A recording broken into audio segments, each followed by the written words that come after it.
Next CM ఎవరు వస్తే బాగుంటుంది? జగన్ ప్రభుత్వంలో కొంచెం అనుభవరాహిత్యం తక్కువ ఆయనకు.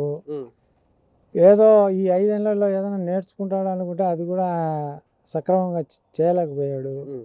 అనుభవం ఉన్న మంత్రులు కూడా ఉన్నారు దానిలో, కాంగ్రెస్ వాళ్ళైతేనేమి తెలుగుదేశం వాళ్ళైతేనే, వాళ్ళైనా సరైన సజెషన్లు ఇవ్వకుండా ఆయనకు పాపము పక్కదారి పట్టించినట్లుగా కనబడుతుంది. లేదంటే మన యువ రక్తం ఉన్నవాడు ఏదో చేస్తాడులే అని అందరం అనుకున్నాం, కానీ పాపం అతను సరిగా చేయలేకపోయాడు.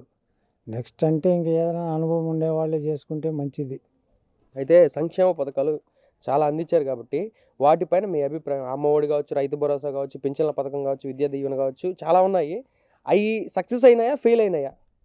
సక్సెస్ అంటే చాలామంది ఏమనుకుంటున్నారంటే ఉన్న వాళ్ళకే ఇచ్చాడని అనుకుంటున్నారు. ఆ తర్వాత ఇంకా సంక్షేమ పథకాలు అనే దానికంటే అభివృద్ధి అనేది నిల్లు.